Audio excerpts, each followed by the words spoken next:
reçois la liberté. Aujourd'hui même, reçois la délivrance. En ce moment, il est présent. Jésus est dans la gloire. Reçois la consolation. Aujourd'hui même, reçois la joie en ton cœur. Il est présent, Jésus est dans la gloire. Reçois la consolation. Aujourd'hui même, oui, sois consolé en ce moment. Il est présent, Jésus est dans la gloire.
Santa, Halabobo Sekerebo Karababa, Rebaba Shekerebo Santa Rabo Onderebo Kirababa, Ebo Sikarabo Sekerebo, Remama Mama Yenda Babo Santa Rabo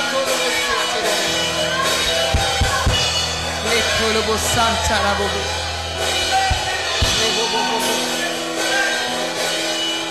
Sekerebo Kintababa, Hallelujah.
t'adore. Oh Dieu, Toi ma source, oh Dieu, mon Père céleste, oh Dieu, le Père des orphelins, oh Dieu, le mari de la veuve, oh Dieu, le Dieu des sans-abri, des cas désespérés. oh Dieu, Je t'adore, oh Dieu, je t'adore, oh Dieu, je t'adore, oh Dieu, je t'adore. oh Dieu, Toi la solution, oh Dieu, je t'adore. oh Dieu, Toi la guérison, oh Dieu, Père, je t'adore. oh Dieu, Toi la lumière, oh Dieu, je t'adore. oh Dieu, Toi le soutien inébranlable, je t'adore. Toi qui me guides dans le chemin, Père, je t'adore. Je t'adore.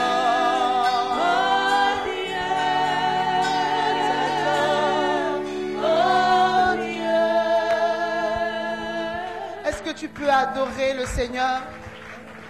Est-ce que tu peux lui donner une offrande d'acclamation ce matin? Le Dieu des saints, le Dieu saint, le Dieu puissant. Acclame comme tu sens dans ton esprit de l'acclamer ce matin.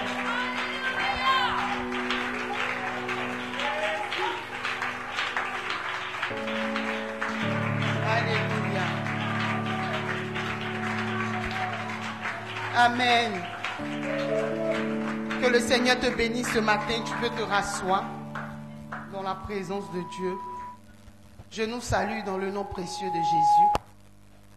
Seigneur nous bénisse ce matin. Je rends grâce à Dieu pour nos pères dans la foi, le docteur Dakouri Marius et l'apôtre Achille qui me font l'honneur ce matin de me tenir ici devant vous. Que la grâce de Dieu continue d'agir dans leur vie et que cette grâce-là coule aussi dans nos différentes vies. Amen. Bien-aimé, je suis contente de te voir ce matin et j'honore la présence de Dieu en toi, j'honore la vie du Christ qui est en toi. Amen. Est-ce que tu peux dire à ton frère juste à côté de toi bonjour? Dis-lui bonjour s'il te sourit très bien. Dis-lui un bonjour avec un large sourire et dis-lui que tu honores Jésus en lui. Tu honores Jésus, Jésus qui vit en lui. Si tu honores Jésus qui est en lui, tu ne verras pas de défaut en lui. Alléluia. Que le Seigneur nous bénisse ce matin. Amen. Je tiens à dire, au nom du conseil pastoral, merci à toute l'Église. Réitérer les merci, les remerciements par rapport à ce que le secrétaire avait déjà dit avant moi. Dis merci à toute l'Église pour le soutien que nous avons manifesté à nos sœurs qui ont perdu leur mère. Alléluia. Nous savons, pour ceux qui ont déjà perdu un père ou une mère, ils savent ce que c'est. Amen. C'est pas facile. Et l'Église s'est manifestée d'une manière ou d'une autre. Voilà, ceux qui ont été présents, ceux qui n'ont pas été, nous savons que vous étiez en esprit, nous étions en esprit avec nos différentes sœurs. Amen. Et je veux dire aussi merci aux responsables d'église, aux différents responsables de famille. Parce que, lors de ces différentes mobilisations autour de nos sœurs, nous avons vu que Christ nous a placés dans une communauté. Amen. Mais on ne le fait pas par esprit de parti. Amen. On dit parce qu'on aime la tête de tel et la tête de tel, c'est pour ça qu'on le fait. J'ai toujours dit, même au niveau des femmes, que la vie, là, c'est comme ton team. Alléluia. Quand quelqu'un a une situation, que tu es présent, que tu te manifestes, tôt ou tard, la Bible dit qu'avec le temps, tu vas retrouver ça. Amen. À ton tour, tu verras des gens autour de toi. Amen, amen, bien-aimé. Quand tu es présent pour les gens, Dieu permettra qu'il y ait des gens pour toi. Ça ne ment jamais. Amen. Et nous avons été ici tous témoins que le pasteur Antoine et la sœur Marie sont des personnes qui sont toujours là pour les autres, n'est-ce pas? Qui peut dire le contraire ici? La sœur Marie est toujours là. Même souvent, même où tu penses que tu ne peux pas la voir là, elle vient. Et je bénis le Seigneur pour l'église qui a su lui rendre l'appareil. Amen.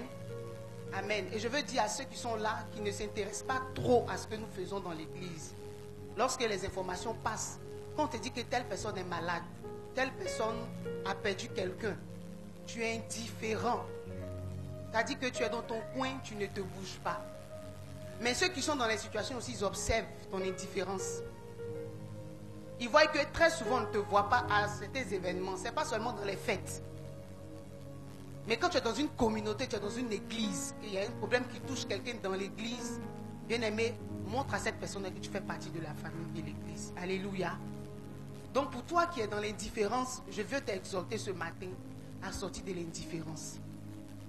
Parce qu'un jour viendra où tu auras besoin de nous. Tu auras besoin de ton frère qui est près de toi. Tu auras besoin de ta soeur.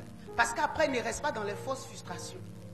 Ne reste pas dans les frustrations où tu vas peut-être penser que c'est une partie des personnes seulement qu'on considère. Non. Dans chaque département, il y a une œuvre sociale. Il y a un service d'œuvre sociale. Donc quand tu fais passer l'information à l'œuvre sociale ou au secrétaire ou je ne sais pas la responsable, l'information va forcément remonter jusqu'au pasteur. Amen. Tu veux peut-être oublier d'informer le pasteur, mais informe au moins quelqu'un de ta famille, de l'église qui pourra passer l'information. Parce qu'on n'a pas d'information, on ne peut pas agir. Est-ce que je parle à quelqu'un ce matin? Donc si tu es là, ça fait 1 mois, ça fait 2 mois, ça fait 10 ans. Bien-aimé, communique avec nous. S'il te plaît. Amen. Ne dis pas que j'ai eu peut-être un tel bobo, c'est pas grave, je ne veux pas déranger le pasteur, je ne veux pas déranger les frères. Bien-aimé, quelqu'un a eu mal au doigt et puis il est parti. Douleur des dents emporter des gens. Donc même si on ne peut pas se déplacer, on peut déléguer des gens ou on peut prier à distance. C'est vraiment important, bien-aimé. Donc relayons les informations au niveau de l'église. Est-ce que je parle à quelqu'un ce matin? Il faut appeler. Parce que souvent le pasteur aussi manque d'unité. Appelle. Si tu as une situation où tu te sens frustré, viens, remonte vers nous. Et viens parler de ta frustration. On va forcément trouver une solution parce qu'on n'est pas parfait. Alléluia. Dans toute organisation, il y a des failles. Donc on peut avoir des failles. On peut ne pas voir certaines choses, mais toi, avec ton apport, ça peut nous faire grandir. Ça peut nous faire évoluer et aller de l'avant. Si tu es d'accord avec moi, acclame le Seigneur. Amen. Et ce matin, je veux bénir Dieu pour la vie de notre soeur, de notre comptable au niveau des femmes qui est présente. Ça fait un moment qu'elle n'était pas là parce que son fils était malade. Et je vais lui souhaiter bonne arrivée ce matin.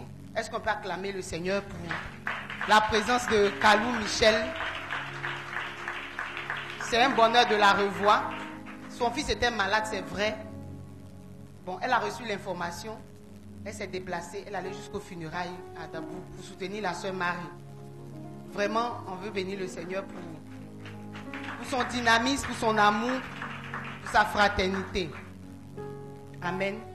Et ce matin encore, nous allons continuer avec notre thème, un potentiel inexploité. Alléluia. Est-ce que le dimanche passé, ce thème t'a fait du bien? Est-ce que tu as été béni? Ton amen ne sort pas. Alléluia. Ou bien de reprendre. Est-ce que tu as été béni? Que Dieu te bénisse. Nous allons prier pour la parole. Prie, dis au Seigneur de bénir ton entendement ce matin, de te parler ce matin. Saint des saints, éternel Dieu puissant, nous voulons te bénir ce matin encore. Toi qui nous fais la grâce de prendre ce micro et de parler en ton nom, Seigneur. C'est une grâce, Seigneur. Bénis-nous, bénis notre entendement ce matin. Et Et donne-nous, Seigneur, de pouvoir tirer, Seigneur, des bénédictions dans ce qui sera dit ce matin. Bénis ton auditoire, bénis l'orateur du jour. Bénis tous ceux qui nous suivent en direct. Et que la grâce de Dieu soit notre partage ce matin. Amen. Amen. Que Dieu nous bénisse. Le thème, comme je disais tantôt, un potentiel inexploité. Et nous avons dit comme ça, dans la définition biblique, que le potentiel, c'est l'ensemble des capacités, des talents, des dons et des opportunités que Dieu place en chaque être humain. Amen. En chaque individu. Et ce potentiel a un rôle unique dans la vie de chacun d'entre nous. Alléluia. Et dans le plan de Dieu. Et nous avons eu pour texte de base Jérémie 1, verset 5. Du verset 1 jusqu'au verset 5. Et nous avons dit comme ça. Je vais relire juste le verset 5 de Jérémie. On peut se tenir debout pour honorer juste la parole de Dieu. Le verset de Jérémie 1, verset 5 qui dit: Avant que je t'eusse formé dans le ventre de ta mère, je te connaissais. Et avant que tu fusses sorti de son sein, je t'avais consacré, je t'avais établi prophète des nations. Amen. On peut s'asseoir. Que Dieu bénisse sa parole. Bien-aimés, nous avons dit comme ça que Jérémie faisait partie de la famille des sacrificateurs. Son père était sacrificateur. Donc Jérémie était en train d'être préparé pour succéder à son père en tant que prêtre, en tant que sacrificateur, entre l'âge de 17 et 20 ans, lorsqu'il reçoit un appel divin, un appel exceptionnel de la part de Dieu. Dieu l'appelle en tant que prophète des nations. Pas seulement prophète, mais prophète des nations. Amen, amen. Et en ce temps-là, parler de prophète, c'était quelque chose d'un peu rare. Amen. C'était quelque chose d'un peu rare. C'est vrai qu'avant Jérémie, il y a eu des prophètes, mais c'est très rare que des prophètes. Les gens étaient plus habitués au sacerdoce, à la sacrificature, à la prêtrise. Mais quand Dieu donne cet appel à Jérémie, c'est une chose unique, c'est une chose spéciale. Amen. Et Jérémie, peut-être comme moi, est étonné aussi. Et quand tu lis le texte, il dit à Dieu qu'il est un enfant, il ne peut pas faire ce genre de ministère. Amen. Il ne peut pas répondre à un tel appel parce que c'est trop grand. En son temps, Jérémie faisait partie des prophètes majeurs, des plus grands prophètes. Amen. Amen. Donc, quand Jérémie, Dieu lui dit que tu seras prophète, il sait ce que ça implique. Il sait ce que ça veut dire être prophète, c'est aller parler de la part de Dieu à Israël qui se rébellait contre Dieu, annoncer le plan de Dieu, annoncer des choses que Dieu veut accomplir au niveau de son peuple. Donc, Jérémie sait que ça, il faut avoir du cran, il faut avoir de la foi, il faut avoir de l'audace, il faut avoir des ressources surnaturelles pour faire ça. Amen. Et il parle à Dieu, il dit à Dieu qu'il ne peut pas. Et Dieu lui dit que c'est moi qui t'ai établi pour arracher, pour abattre, pour planter. Amen. Dieu lui montre ce qu'il doit faire. Et quand on regarde le parcours de Jérémie, le ministère de Jérémie, ça a été un ministère difficile. Difficile parce que Jérémie était quelqu'un qui souffrait, qui pleurait très souvent parce que les prophéties que Dieu lui donnait là, c'était des prophéties vraiment douloureuses, qu'il devait proclamer, qu'il devait annoncer, qu'il devait dire devant les gouverneurs, devant les rois. Et Jérémie a exercé pendant 40 ans. Amen. Est-ce que vous voyez un peu? 40 années de ministère prophétique. Ce n'est pas une petite affaire. Et il a exercé sous 5 rois. Précisément 5 royaumes. Jérémie a été prophète pendant 40 ans. Ça, c'est le règne même d'un roi. Alléluia. Donc, il a été l'un des plus grands prophètes. Il est resté fidèle à ce ministère. Amen, amen. Et nous avons dit comme ça, comme Jérémie, il y a l'appel spécial, l'appel général que tout le monde peut avoir. Il y a la vocation et il y a l'appel divin. Il y a une différence, il y a une nuance entre la vocation et l'appel général. C'est vrai que de l'appel général ou l'appel divin peut sortir une vocation. Amen. Mais la vocation, tu peux décider d'être médecin. C'est une vocation. Décider d'être enseignant. tu fais de ça une vocation, de ça un métier, quelque chose à laquelle tu t'adonnes, tu t'appliques. Amen. Mais c'est quelque chose que tu vas aller te faire former, où tout le monde a accès à la même formation. Mais quand tu reçois un appel divin, c'est différent. Amen. C'est quelque chose que Dieu même te dit. Il te donne la feuille de route. C'est unique. Tu ne verras pas ça partout. On peut trouver un médecin généraliste partout. On peut trouver un enseignant de l'école primaire partout. Mais quelqu'un qui reçoit un appel divin, c'est spécial, c'est unique. Comme Jérémie. On avait plusieurs personnages de la Bible qui ont reçu des appels divins. Comme Paul de Tarse. Paul de Tarse, il faisait partie des judaïsants. Amen. Il a appris la Torah. C'était un érudit, un sachant, un homme instruit. Amen. Et ça, il n'était pas seul. Ils étaient beaucoup à avoir cette vocation. Mais quand Paul reçoit l'appel divin, vous voyez que Dieu dit, je t'ai choisi comme un instrument que je vais mettre à part. Et je vais te montrer ce que tu vas souffrir pour mon nom. Ça, c'est un appel divin. C'est différent de la vocation. Mais de là sort une vocation. Alléluia. Parce qu'après, on voit que Paul fait de ça sa vocation. Il s'applique à ça. Il le fait par amour.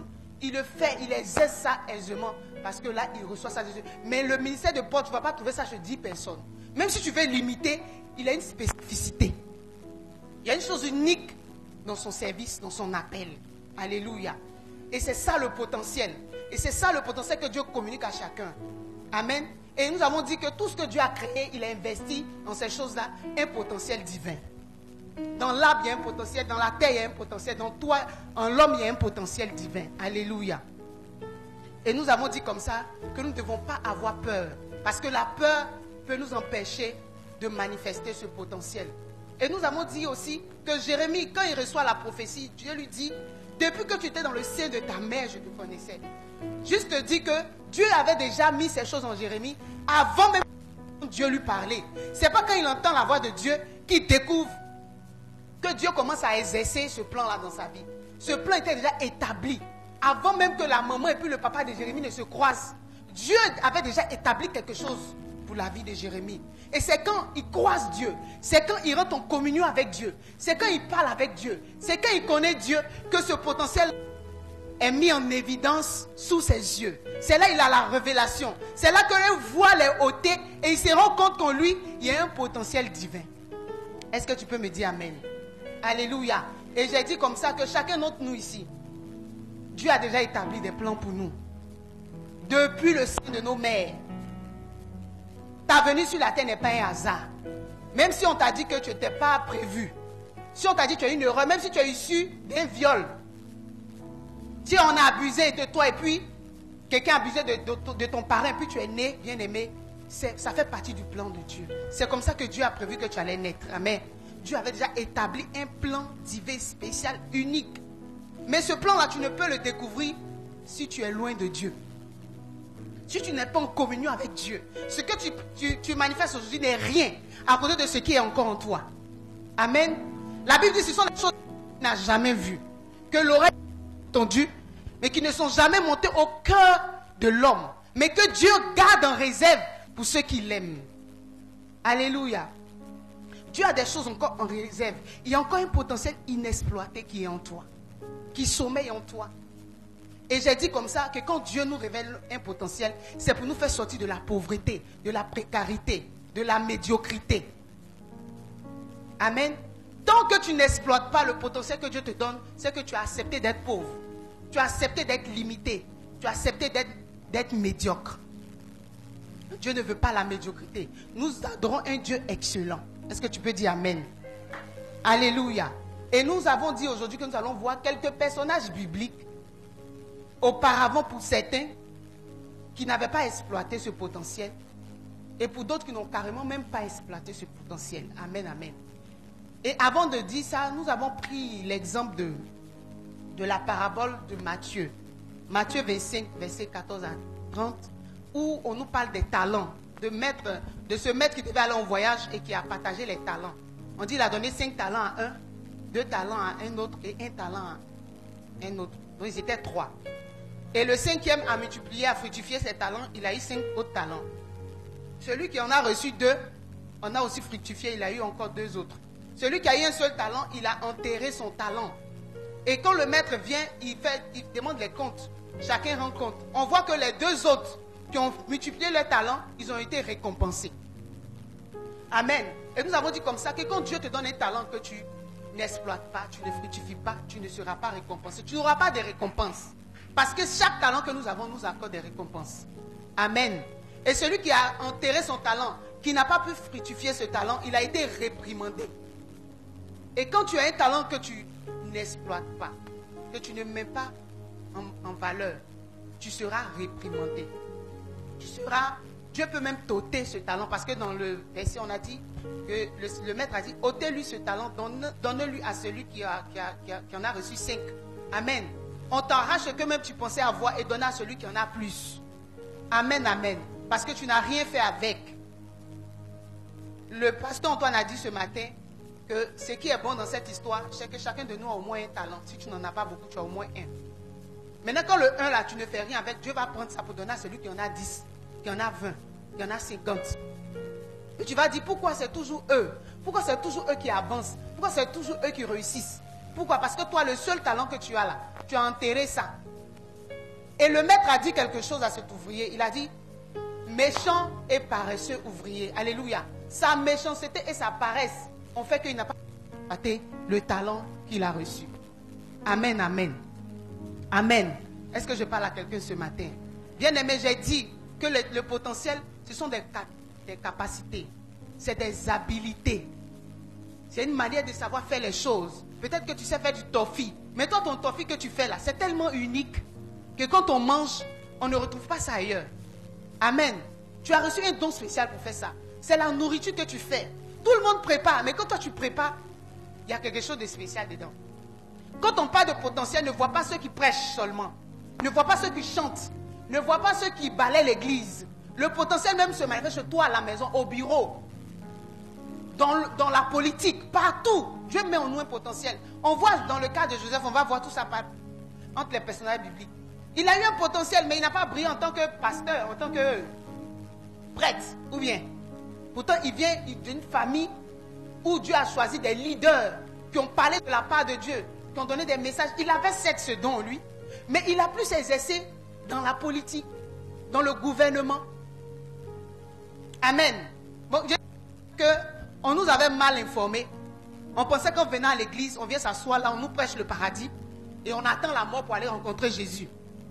Et puis on meurt avec tout le potentiel.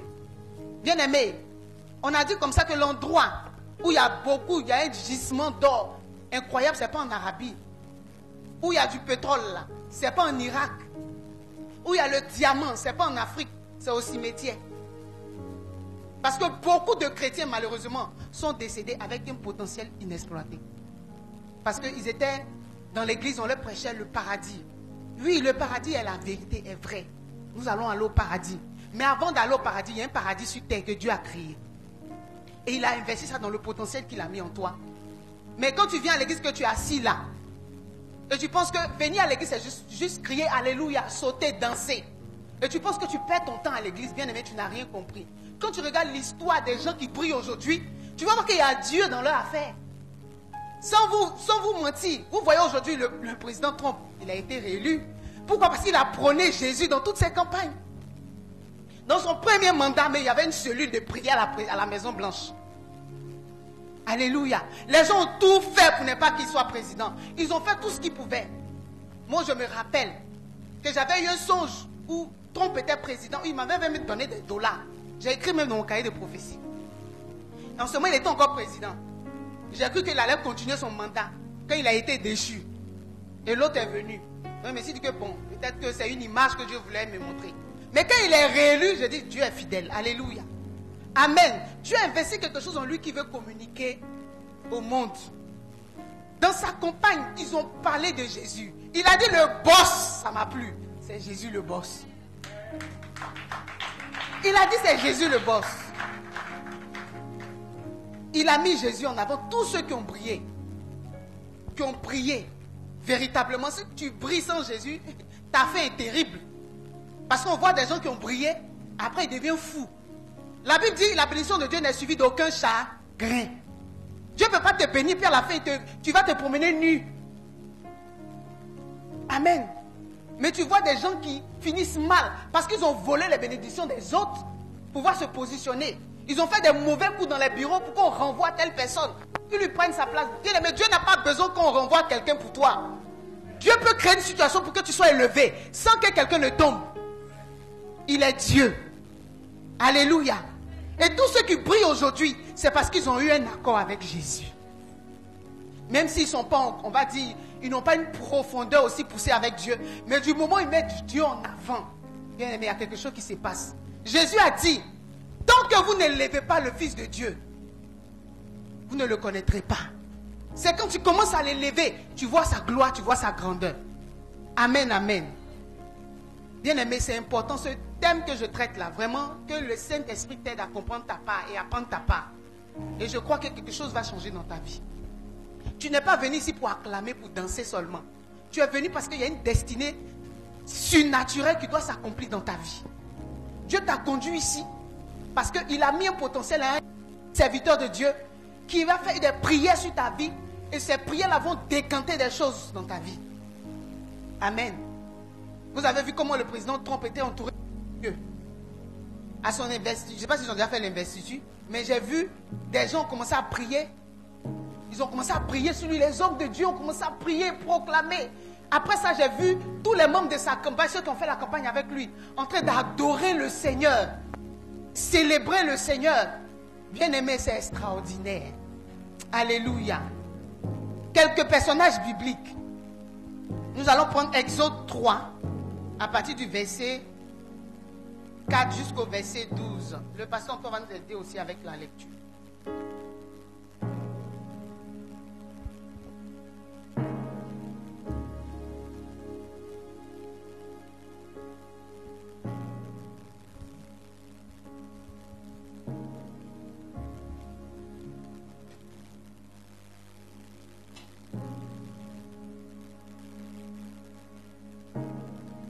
Exode, chapitre 3, versets 4 à 12. Nous lisons. L'Éternel vit qu'il se détournait pour voir. Et Dieu l'appela du milieu du buisson et dit, Moïse, Moïse. Et il répondit, me voici. Dieu dit, n'approche pas d'ici. Ôte tes souliers de tes pieds, car le lieu sur lequel tu te tiens est une terre sainte. Et il ajouta, je suis le Dieu de ton père, le Dieu d'Abraham, le Dieu d'Isaac et le Dieu de Jacob. Moïse se cacha le visage, car il craignait de regarder Dieu. Verset 7. L'Éternel dit, j'ai vu la souffrance de mon peuple qui est en Égypte, et j'ai entendu les cris que lui font pousser ses oppresseurs, car je connais ses douleurs. Je suis descendu pour le délivrer de la main des Égyptiens et pour le faire monter de ce pays dans un bon et vaste pays, dans un bon pays où coule le lait et le miel, dans les lieux qu'habitent les Cananéens, les Hétiens, les Amoréens, les Phéréziens, les Éviens et les Jébusiens. Voici, les cris d'Israël sont venus jusqu'à moi et j'ai vu l'oppression que leur font souffrir les Égyptiens. Maintenant, va, je t'enverrai auprès de Pharaon et tu feras sortir d'Égypte mon peuple, les enfants d'Israël. Moïse dit à Dieu, qui suis-je pour aller vers Pharaon et pour faire sortir d'Égypte les enfants d'Israël? Dieu dit, je serai avec toi et ceci sera pour toi le signe que c'est moi qui t'envoie. Quand tu auras fait sortir d'Égypte le peuple, vous servirez Dieu sur cette montagne. Amen. Amen. Alléluia. Bien-aimé, Moïse dit à Dieu, qui suis-je pour aller vers Pharaon et vous faire sortir d'Égypte les enfants d'Israël? Moïse était un berger, n'est-ce pas?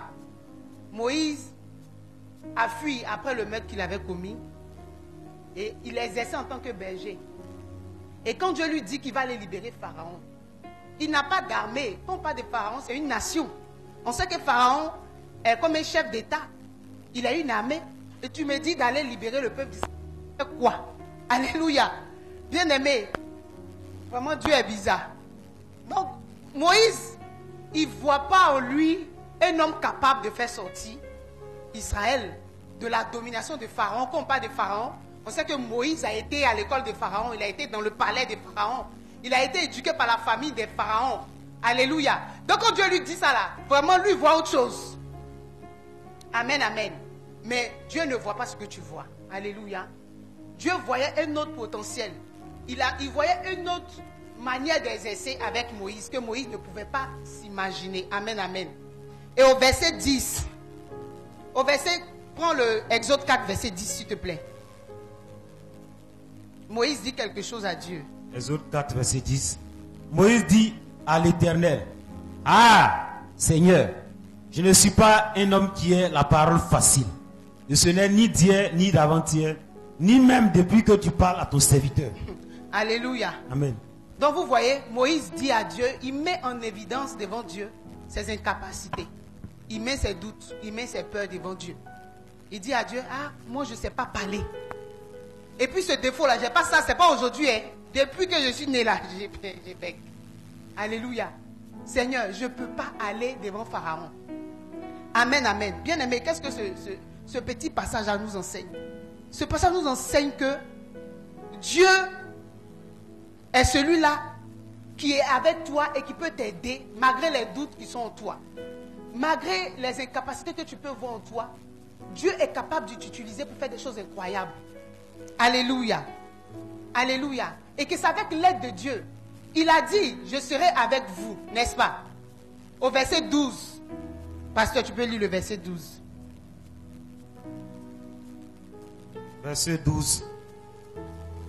Va donc. C'est le même chapitre 4 là, c'est ça?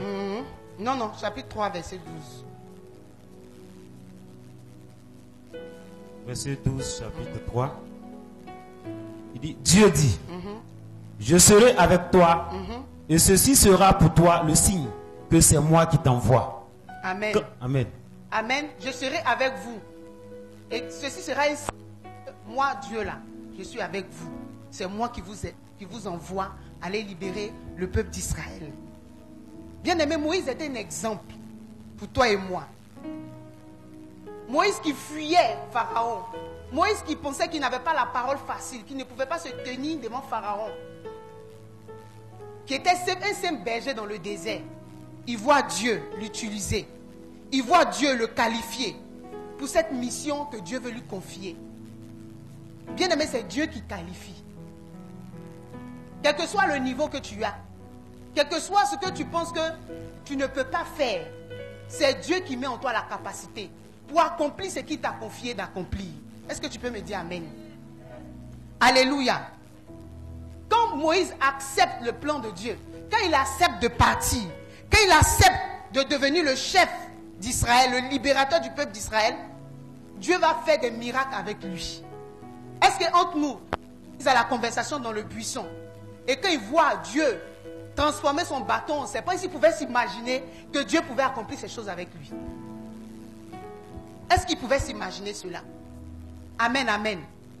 Il ne pouvait pas s'imaginer. Si tu as entendu la voix de Dieu t'appeler, quand tu entends que Dieu t'appelle et que tu réponds à cet appel-là, Dieu va mettre les ressources en toi. Dieu va mettre les capacités qu'il faut en toi. Dieu sera avec toi pour t'aider à accomplir. C'est pour ça qu'il faut entendre Dieu. Le potentiel, ce n'est pas quelque chose qui se copie chez l'autre. Comme l'autre a fait, il a réussi. Si je copie, je vais réussir. C'est d'abord un appel. C'est d'abord un don qui vient de Dieu. Ne dis pas, non, comme Mme Sobo sait bien faire l'œuvre sociale, moi aussi je m'en vais là-bas. Non, c'est un appel d'abord. Il y a des gens qui ont reçu l'appel de Dieu à exercer même dans la vie normale. Donc il brille de la manière dont il brille parce que c'est un appel de Dieu sur sa vie. On voit des présidents qui ont brillé parce que c'est un appel de Dieu. Tu le vois au milieu des gens, ils n'utilisent pas la Bible pour diriger sa nation, mais il y a un appel de Dieu dans sa vie. Et c'est à partir de l'appel-là qu'il a reçu les capacités de Dieu. Les gens pourront tout faire pour l'empêcher, tout faire pour l'étouffer. Ils ne pourront pas. Pourquoi? Parce que c'est quelque chose que Dieu lui a donné. Et beaucoup de personnes ignorent, ils combattent telle personne. On a un exemple sous nos yeux. En la personne de l'ex-président Laurent Gbagbo. Bien aimé, quand tu regardes la vie de cet homme, tu sais que c'est un appel qu'il a reçu à être chef d'État. Tu peux faire quelque chose, ça sera seulement qu'un slogan. Mais il y a des choses que tu vas faire sortir de ta bouche, ça ne vient pas de toi, ça vient de Dieu. Parce que Dieu te confie une mission. Et lui-même met les ressources en toi. Si Dieu t'a pas envoyé quelque part que tu vas échouer. Est-ce que tu peux me dire amen? Tu vas échouer. Moïse a réussi à faire sortir le peuple de Dieu hors de l'Égypte. Vrai ou faux? Est-ce qu'ils ne sont pas sortis? Parce que c'est Dieu qui a dit, quelle que soit la hauteur, la taille, la forme, la grandeur, la grosseur de Pharaon, le peuple de Dieu est sorti. Parce que Dieu a dit à Moïse, va, je serai avec toi. Est-ce que là où tu vas exercer, là où tu te tues, là où tu déploies toute ton énergie, est-ce que Dieu t'a dit qu'il est avec toi? Si Dieu est avec toi, je te dis fonce. Parce que forcément tu vas réussir. Tu ne feras pas d'effort. Moïse même voyait ses imperfections. Il voyait ses incapacités. Il sait que lui là, il n'a pas étudié pour parler au roi. Bien aimé, pour parler au chef d'État, il y a des protocoles. Mais Dieu sait ça. Et puis il envoie Moïse. Il équipe pour toutes ces choses. Alléluia. Dieu n'appelle pas tout le monde pour travailler auprès des présidents. Pour être conseiller des présidents. Dieu sait qu'il y a des protocoles. Et Dieu, c'est lui ce qui peut offrir un protocole humain pour placer quelqu'un. Tu n'as pas dit amen. Alléluia. Amen, amen. Même si tu te sens modeste, même si tu sens que tu as des faiblesses, bien aimé, si Dieu t'a choisi, crois en toi et crois en Dieu. Crois en toi et crois en Dieu. Moïse était bègue. Pour faire sortir un mot là. Moi j'avais un cousin. Cette difficulté-là, vraiment, c'est pas facile. Quand il veut parler là, s'il veut te dire, ah, il quitte ici, il commence à danser reggae, qu'il arrive au portail bleu là-bas. Pour dire un mot. Mais Moïse s'est dit que lui, il va aller faire ça devant Pharaon. Ils vont penser que c'est un comédien. Alléluia. Ils vont se dire que c'est un comédien. Chacun de nous a un potentiel qui peut être exploité par notre obéissance. Moïse n'a fait qu'obéir. Quand Dieu lui a dit, il a dit, Seigneur, d'accord, je m'en vais. Par la foi et par l'obéissance à Dieu, il a pu faire sortir le peuple d'Israël d'une captivité de combien de siècles? Hein? Combien? Et c'est 2 jours. C'est 1 mois. 2 mois. Les gars là même, ils étaient déjà habitués même à la souffrance. Alléluia. Quand ils sortent même de l'Égypte, on voit après quand ils se lèvent comme, hey, nous on mangeait des concombre là-bas. Ou bien, on mangeait la viande. Tu nous as envoyés ici pour nous tuer. Pour dire que c'était des gens, mais ils avaient accepté leur sort. Malgré les faiblesses, malgré que tu es une modeste personne, si Dieu a dit quelque chose sur ta vie, le plus grand sorcier de la terre ne peut pas arrêter ça. C'est pour ça que tu dois chercher la pensée de Dieu pour ta vie. Et quand Dieu te donne quelque chose là, Jésus même a dit, un homme ne peut recevoir que ce que lui a été donné du... Est-ce que le ciel t'a donné quelque chose, bien aimé? Donc tu viens à l'église, tu t'assois ici là. Est-ce que tu es conscient? Est-ce que tu sais quelque chose que le ciel t'a donné? Et tu es venu ici pour voir ça. Ou bien tu viens juste parce que c'est une religion. Tu viens juste par habitude, par tradition. Ou bien tu viens pour découvrir le potentiel que Dieu a mis en toi, que tu n'as pas encore réussi à exploiter. Le ciel a quelque chose pour chacun d'entre nous. Dis amen. Il y a quelque chose que le ciel en a en réserve. Dieu ne t'a pas appelé pour que tu sois dans la généralité. Tu es une exception de Dieu. Est-ce que tu sais ça, bien aimé? Tu as une particularité de Dieu. Nous sommes différents. Et chacun de nous a une particularité. Il y a un potentiel de Dieu en toi. Quelle que soit la faiblesse que tu as. Quel que soit le fait que tu doutes de toi à un niveau. Si Dieu te l'a dit, il va le faire. Toi-même, tu ne peux pas empêcher ça. Est-ce que tu sais ça? Est-ce que tu sais que toi-même, tu ne peux pas empêcher ça? Demandez à Jonas. Alléluia. Même si tu as connu tu vois que tes débuts sont difficiles dans ce que tu es en train de faire. Il faut être sûr que c'est Dieu qui te mène là. Vous voyez Moïse, ce même Moïse, Dieu lui a donné une parole. Dieu lui dit, va, je serai avec toi. N'est-ce pas? Et je crois que c'est le même Moïse où le peuple d'Israël a péché. Dieu dit à Moïse, conduis ce peuple-là, je ne vous conduis plus. Qui se souvient?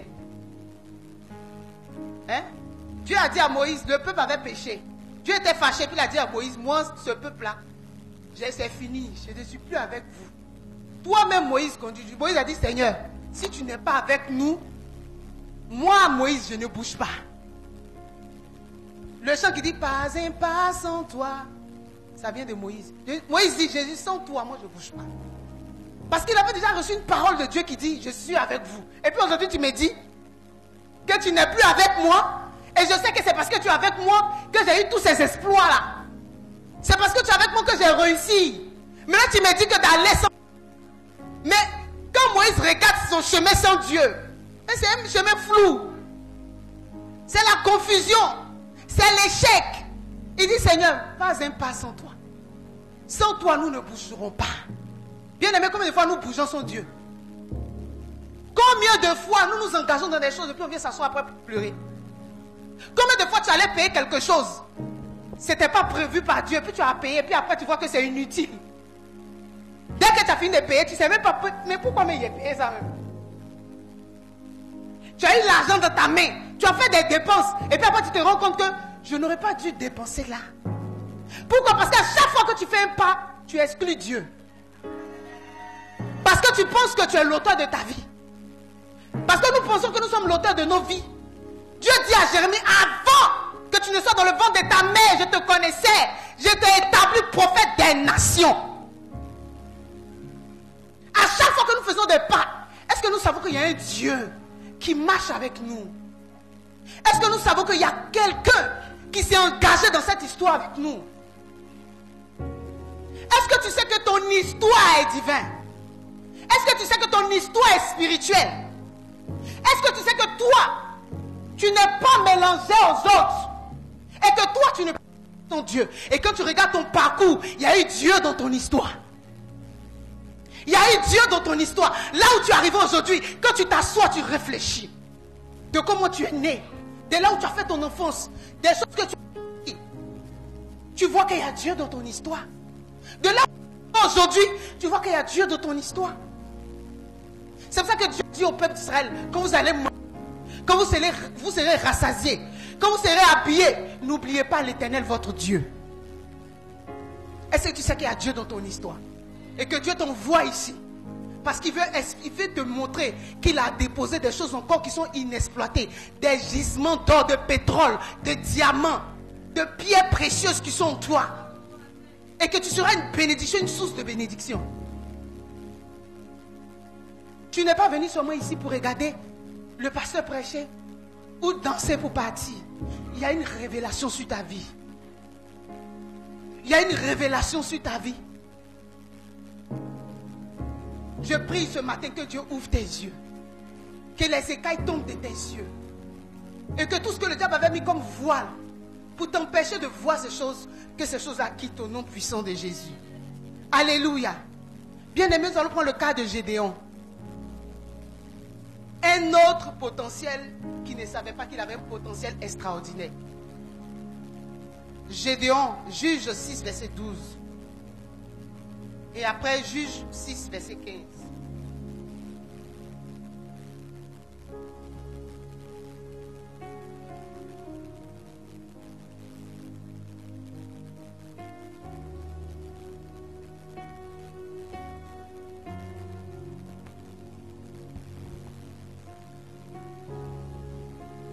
Et Juge chapitre 6, verset 12. Verset 12. Nous lisons. L'ange de l'Éternel lui apparut et lui dit: l'Éternel est avec toi, vaillant héros. Amen. Lis le verset 15. Verset 15. Gédéon lui dit: ah, mon Seigneur, avec quoi délivrerai-je Israël? Voici, Ma famille est la plus pauvre en Manassé. Et je suis le plus petit dans la maison de mon père. Amen. Amen. Bien aimé, voici un autre cas, un autre personnage de la Bible. Gédéon, qui se considérait comme le plus petit de sa famille. Il vivait dans la crainte par rapport aux Madianites, qui les traumatisaient. Il était dans cette crainte-là. Alléluia. Mais lorsque l'ange de l'Éternel lui dit, tu es un vaillant héros. Il ne savait pas qu'il était un héros. La Bible dit, il battait le froment. Il était là. C'était son travail. Pourtant, c'était un héros qui était là à perdre son temps. Qui était dans la peur. Alléluia. Est-ce que tu sais qu'il y a en toi un héros qui sommeille? Ton amen est bizarre. Hein? Amen. Gédéon était un héros. Mais il voyait les Madianites comme des géants devant lui. Pourtant, il pouvait finir avec ces gars-là. Parce qu'il pensait qu'il n'avait pas les moyens. Pourtant, les moyens pour vaincre Madian se trouvaient en Dieu pour lui. Est-ce que tu me comprends ce matin? Et finalement, Gédéon fait quoi? Il répond à l'appel de Dieu. Aller libérer son peuple de la main des Madianites. Malgré son doute qu'il avait au départ, il doutait de lui. Il dit, moi je suis un enfant. Je suis le plus petit de ma famille. Et ma patrie même, là, ma tribu est la plus petite en Israël. Alléluia. Bien aimé, Dieu commence jamais par les grandes choses. Dis à ton voisin, il commence par les grandes choses. Dieu commence par ce qui impressionne. Très souvent. Je sais que Dieu peut prendre ce qui impressionne, mais très souvent, Dieu prend ce qui est insignifiant aux yeux des gens. Alléluia. Dieu prend ce qui est insignifiant et puis fait de ça quelque chose d'extraordinaire. Alléluia. Quand Jérémie accepte, dit Jérémie, comment il s'appelle là? Gédéon accepte, il finit par conduire l'armée de combien de personnes? De 300 personnes, je crois que Dieu lui donne. Pour vaincre une armée. Dieu a réduit. Et il a pris seulement que 300 personnes pour aller réduire le peuple de Madian pour les vaincre. Amen. Le peuple de Madian était nombreux. C'était une grande armée. Mais Dieu prend seulement une petite partie d'Israël. Quelques personnes qu'il utilise pour pouvoir vaincre Madian. Bien aimé, l'histoire de ce personnage nous montre que une personne timide et hésitante peut avoir un grand potentiel. Tu n'as pas dit amen. Gédéon était un homme timide. Il dit non Seigneur, toi aussi je ne suis pas. Mais il y avait un potentiel en lui. Si tu es une personne timide ce matin, je te dis qu'en toi il y a un potentiel. Il y a un potentiel énorme de Dieu. Et si tu te laisses guider par Dieu, tu verras que ce potentiel-là va se manifester. Tu es une personne, tu hésites beaucoup. Avant de faire les choses, tu es hésitante. Tu es très timide. Où on voit les gens là, tu n'aimes pas te mettre là-bas. Où on regarde, moi j'aime me cacher. Moi j'aime pas où on regarde les gens. Bien aimé, Dieu va te mettre en avant. Parce que Dieu sait qu'il y a un potentiel en toi. Jérémie dit, je suis petit, c'est ce qui est petit là que Dieu prend. Et puis il multiplie. Il a demandé, vous avez combien de pain et de poissons? Il y avait juste un peu de pain, un peu de poisson. Dieu en a fait quoi? Des paniers de poissons. Il en est resté encore plusieurs paniers. Au moins 12 paniers encore. Ta timidité n'est pas un frein pour que le potentiel de Dieu qui est en toi se manifeste. Dis-moi un amen et puis ça va m'encourager. Alléluia. L'histoire de Gédéon nous montre que même si tu es timide, d'après les gens tu es noué, Dieu peut t'utiliser. Dieu peut t'utiliser. Il hésitait, il ne croyait pas, mais en lui il y avait un potentiel. En chacun de nous ici il y a un potentiel. Ta timidité n'est pas une raison, n'est pas une excuse. Amen, amen. On va prendre l'histoire de Joseph, un autre personnage, Joseph.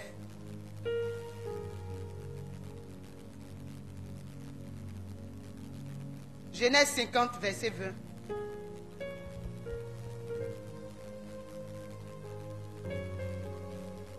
Genèse chapitre 50, le verset 20. Il est écrit: vous aviez médité de me faire du mal. Dieu l'a changé en bien. Pour accomplir ce qui arrive aujourd'hui, pour sauver la vie à un peuple nombreux. Alléluia. Amen. Prends le verset 39.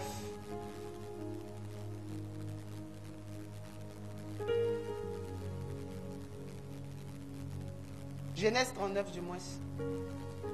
Genèse 39, verset 2 à 3. Genèse 39, verset 2 à 3. L'Éternel fut avec lui, et la prospérité l'accompagna. Il habitait dans la maison de son maître, l'Égyptien.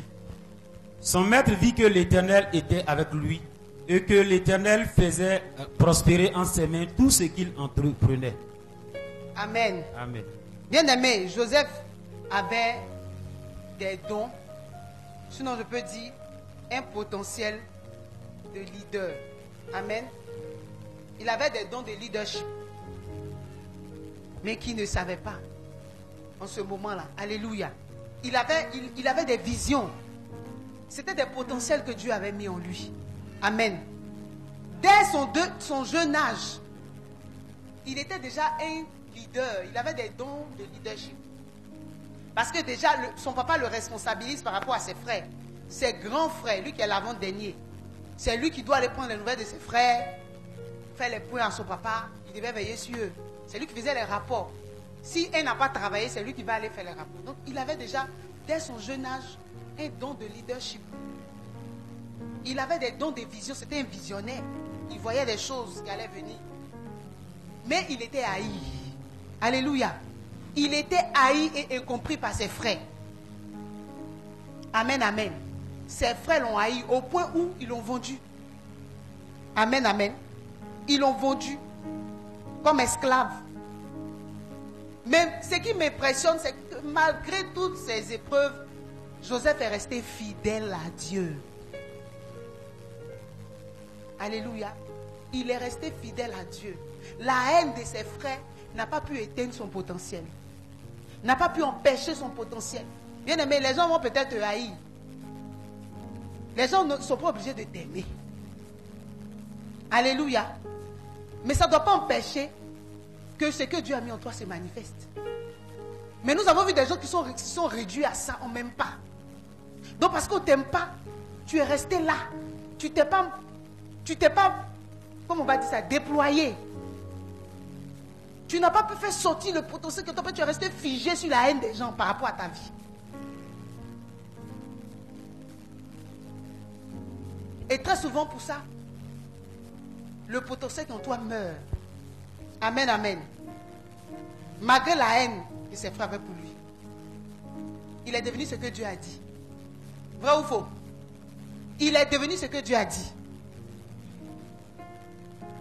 Et il a fait sortir un grand peuple, veut dire une grande nation de la famine. Une grande nation de la famine. Je veux dire à quelqu'un ce matin, les épreuves ne vont pas annuler le potentiel que Dieu a mis en toi. Donne-moi un bon amen. Au contraire, ces épreuves vont davantage te révéler. Ces épreuves vont davantage te mettre en lumière. Ces épreuves te préparent pour de grandes missions. Dis amen. Les épreuves, les difficultés, la souffrance ne va pas annuler le potentiel que Dieu a placé en toi. La haine des gens, la jalousie des gens ne doivent pas annuler ce que Dieu a mis dans ta vie. Joseph a subi la haine de tes propres frères de sang. Vous savez ce que ça fait quand tu sais que ton propre frère qui a têté le même sein que toi a de la haine comme toi? Ça peut te briser.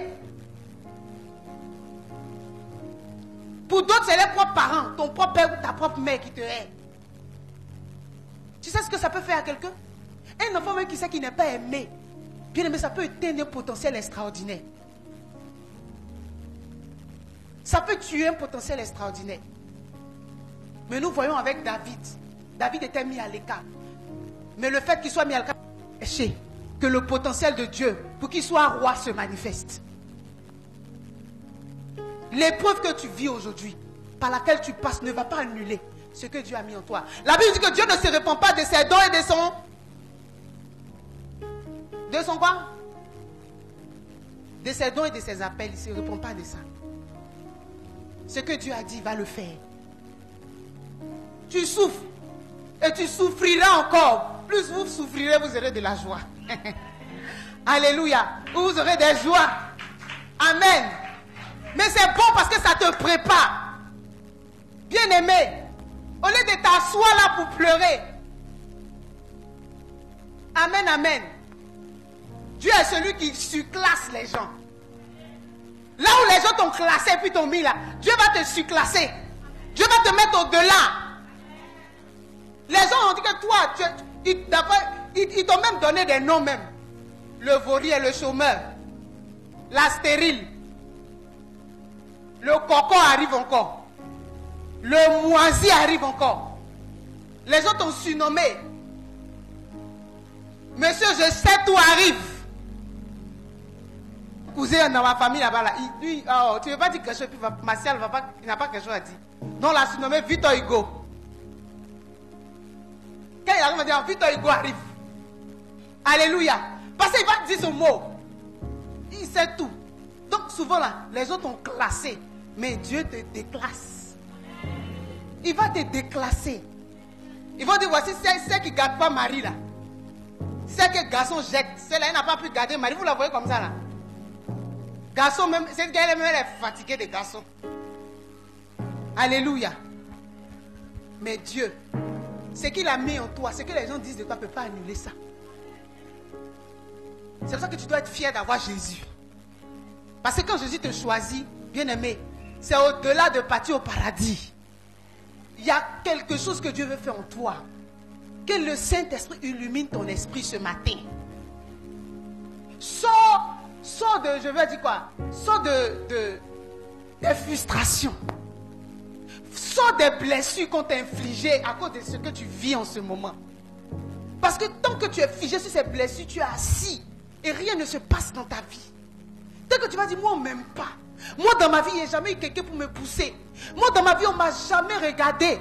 Même quand je vais voir maison, qu'il n'y a eu personne. Et ceux qui sont nés puis le même jour, on dit papa et maman ne sont plus là. Ils ont réussi. Moi, mon papa est là, il ne peut pas m'aider. Moi, ma maman là, elle ne peut pas m'aider. Et tu attends quoi? Oh, pour toi, il y a des gisements dans toi. Moi, je souffre trop.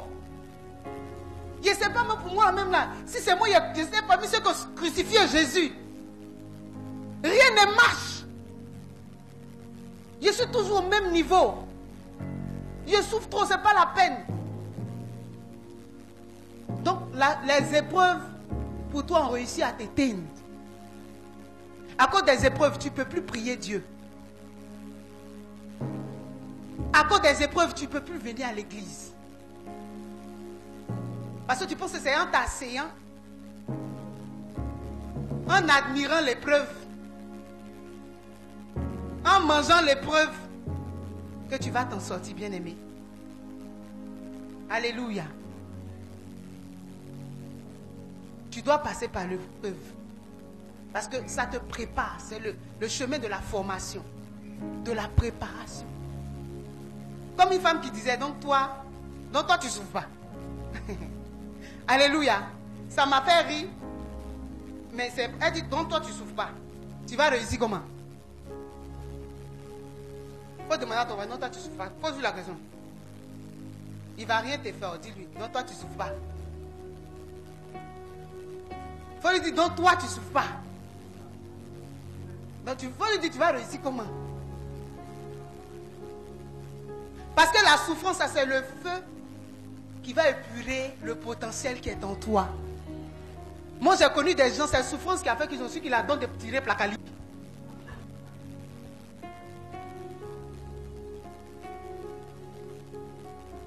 Souffrance, ça fait qu'il a vu qu'il a bras pour tirer placali. Ah Quand il était assis là, il pouvait vendre placali et puis avoir 10 000 francs par jour. Il y a des gens souffrance, la douleur, de mal parler, on lui a mal parlé à cause des 500.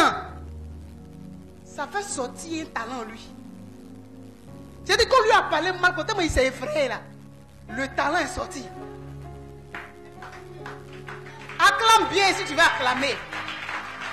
Alléluia. Il dit quoi?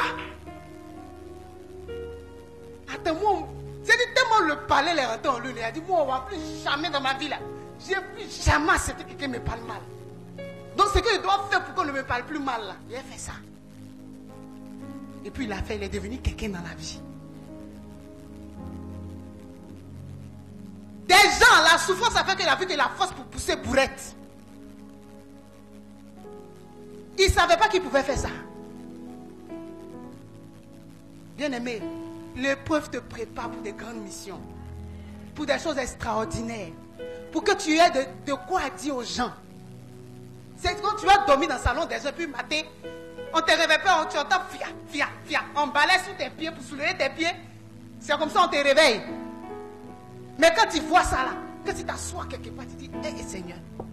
Et puis tu vois une idée monte en toi. Bien aimé, la Bible dit l'or et l'argent appartient à Dieu. C'est pas que Dieu va te donner héros. Et pas que Dieu va te donner dollars.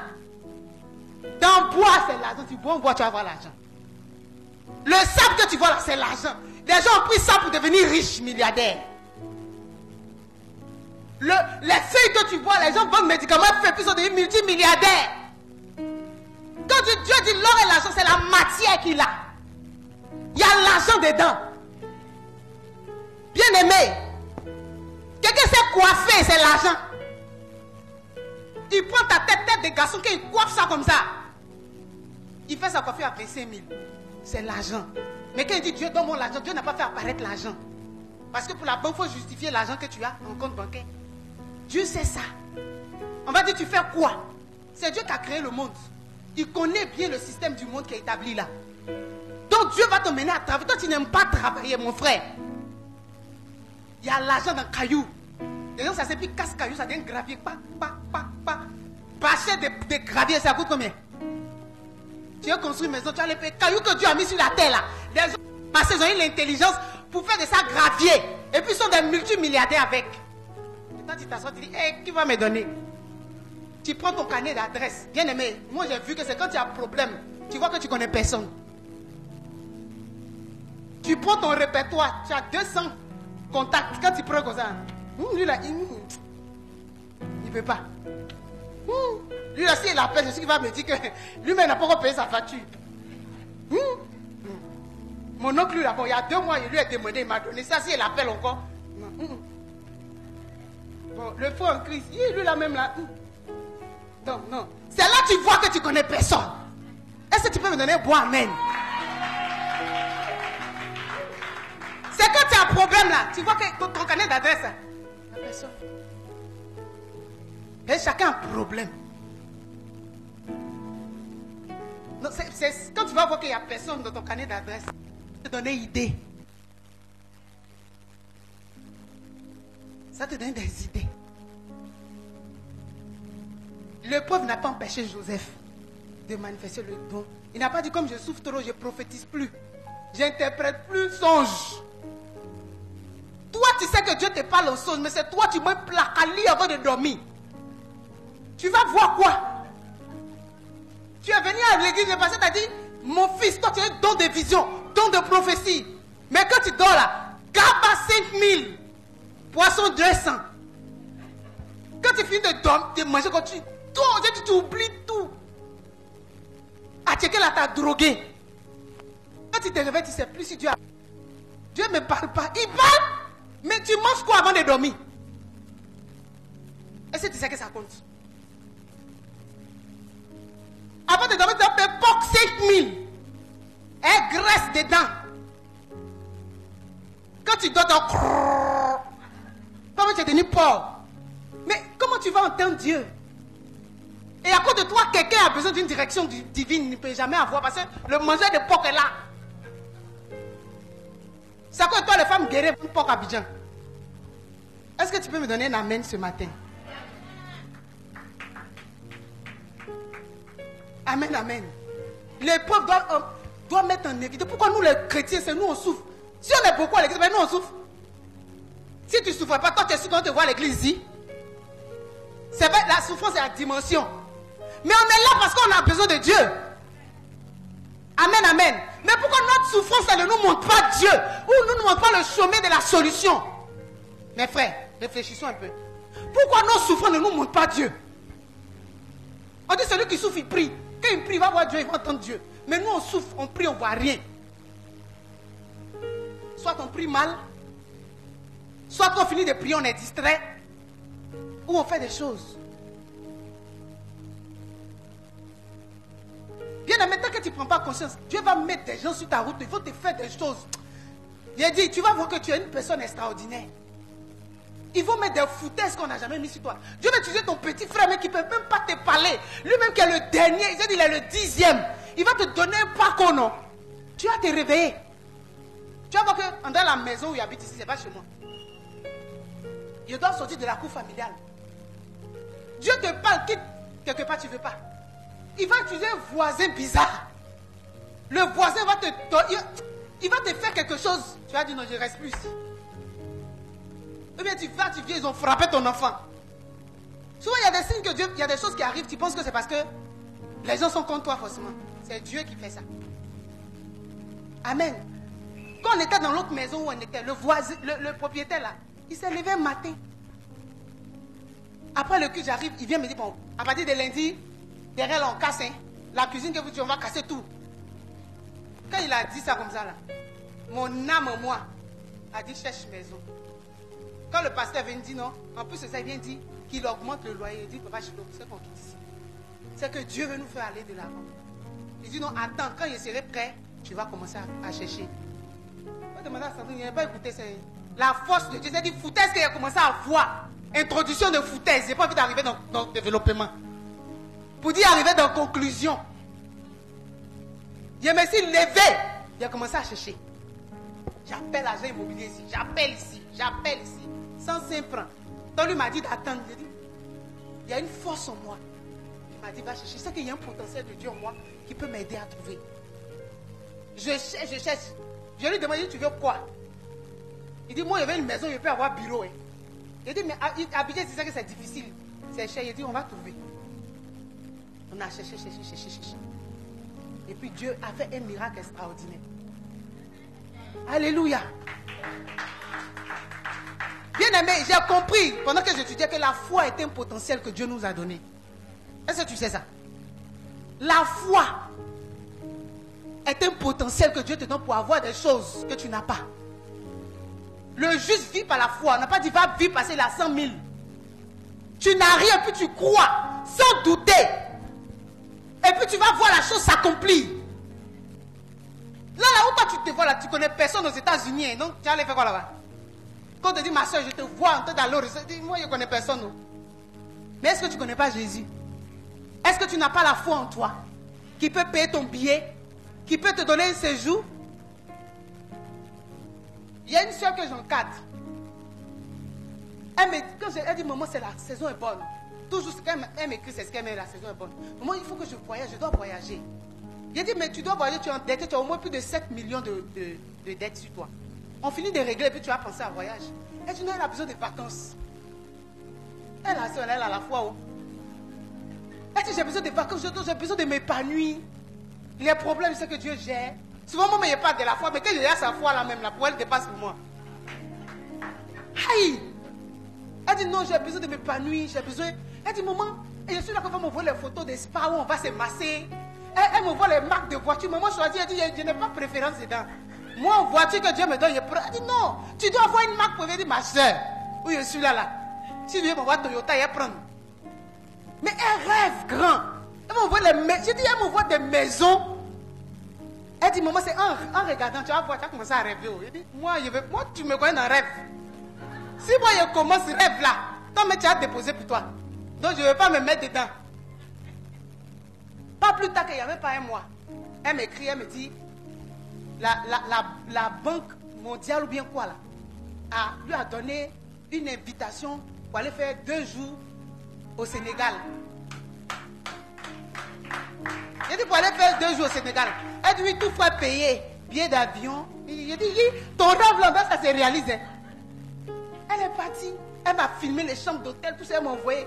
Elle dit maman, ton tour arrive. J'ai dit amen fort. Alléluia. Elle est partie. Il n'y a pas 2 jours, elle m'écrit. Elle me dit maman, il faut qu'on prie. 2 jours, on ne prie pas ensemble. Il faut qu'on prie. Mais tu es là, lundi, elle vient te voir. J'ai dit oui, il y a quoi? Elle dit non, je mets en France pour 1 mois. J'ai dit hein? Ah oui, elle m'en va en France. Donc j'ai venu lundi là pour te voir. Donc demain, elle vient me voir. Elle s'en va en France. Ah, mais France, le témoin de France là. Alléluia. Elle connaît personne, elle n'est jamais partie. Elle dit elle n'est jamais partie là-bas. Mais elle a eu prié. Séjour, tout. Elle s'en va en France. Le 16, elle revient le 30. Il a dit, sa foi me dépasse. Elle a une foi extraordinaire. Quand elle parle là, c'est pas parce qu'elle a vu. Hein. Souvent, c'est amusement. Elle cause comme ça. Elle dit, ma voiture. Elle envoie. Elle regarde la voiture. Elle dit, maman, voici ma nouvelle marque de voiture. Et tu n'as même pas Woro, toi, mais tu cherches 1000 fois pour prendre Yongo. Mais c'est toi, tu m'envoies un modèle de voiture. Ma fille, elle me fatigue.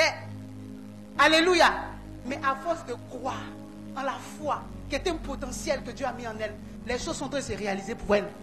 Pendant que toi, tu penses que c'est une rêveuse. Pendant que toi, tu es là, tu dis, ça elle perd son temps. Elle parle. Là, souvent, la foi, là, c'est parler, c'est déclarer. La Bible dit, en confessant de la bouche, tu parviens à la réalisation. Toi, tu es trop, c'est-à-dire que tu es trop sage. Ta bouche est fermée. Déclare, moi, je suis plus pauvre. C'est ça la foi. C'est pas quand tu as commencé à avoir 20 000. Hein? Moi, je suis plus pauvre. C'est pour ça que quand 20 000 finit en même temps, ton humeur change.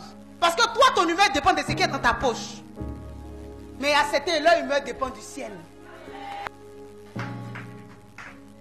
Ça dépend du ciel. Commence à dire des choses que tu veux voir. C'est Dieu qui a fait don de la foi aux chrétiens. Il dit le juste vivra par sa foi. Mais est-ce que tu sais que c'est un potentiel? Je me suis rendu compte cette semaine que c'est un potentiel. Je vous assure que c'est un potentiel. Si on y explore, les gens ne vont plus mettre foutaise sur nous. Les gens ne vont plus prendre pour ça faire rien. On ne va plus tendre la main. Parce que quand tu auras besoin, tu parles. Tu sais, c'est comme un amusement. La Bible dit que Dieu dit, et la terre soit. Que la terre soit. La terre. Dieu dit que le ciel soit. Le ciel. Dieu a parlé. Chrétien. La première âme de Dieu, c'est la parole. Ce que Dieu prend pour créer, c'est la parole. Tu dis, tu es un créateur. Dieu a fait de toi aussi créateur. Tu es né de lui. Il y a une capacité que Dieu a mis en toi, c'est de parler. Parle les bonnes choses. Dis des bonnes choses. Crée à partir de ta bouche. Avant de te lever pour aller faire. Dis-moi à partir de je suis milliardaire. Moi à partir d'aujourd'hui, je suis une femme d'affaires. Moi aujourd'hui, je suis guérie. Moi aujourd'hui, je peux faire ceci. Moi aujourd'hui, j'ai une idée formidable. Une idée où les gens vont courir pour venir prendre conseil. Il faut parler. Est-ce que maintenant où tu es assis là, tu peux dire quelque chose sur toi? Pense à quelque chose. Déclare une parole maintenant. Déclare une parole. Dis quelque chose sur toi-même. Que tu veux voir se réaliser. Je ne sais pas quoi. Mais dis quelque chose, ma soeur. Dis quelque chose. Des gens ils vendent cola, ils ont des magasins. Dans un magasin là, Dieu va remplir ça. Il va fructifier. Il va envoyer des clients. Si tu veux que des gens quittent loin, ils vont quitter loin pour venir te donner. Rebo Santarabo Kinta. Dis quelque chose. Tu veux manger à la table d'un grand. Dis à Dieu, je veux m'asseoir avec un tel grand. Je veux rencontrer telle personne. Demande à Dieu, il va te donner. Quand Dieu te donne, ne t'arrache pas. Dieu ne va pas te rendre pauvre. Ce qu'il a donné vient de lui. Et si tu crois en lui, tu vas multiplier, il va te donner l'intelligence. Ça ne va pas. Tourne-toi vers lui. Il te donnera l'intelligence. Le peu que tu as, il va tellement multiplier ça.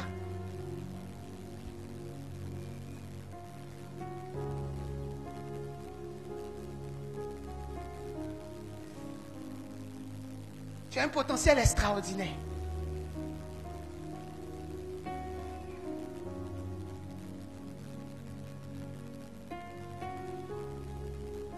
Alléluia. Est-ce que tu peux dire un amen puissant ce matin?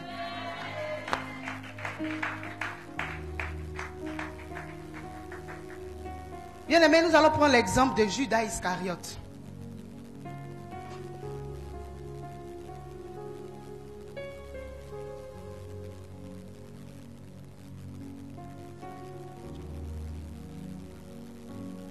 Jean 6, verset 70 à 71.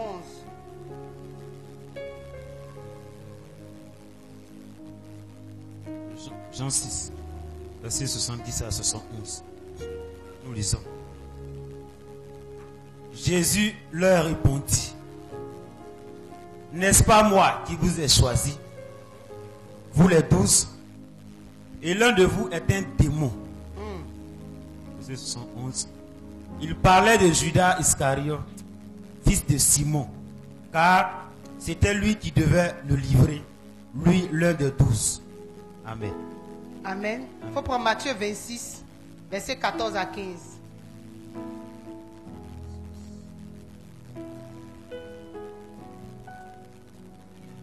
Matthieu 26.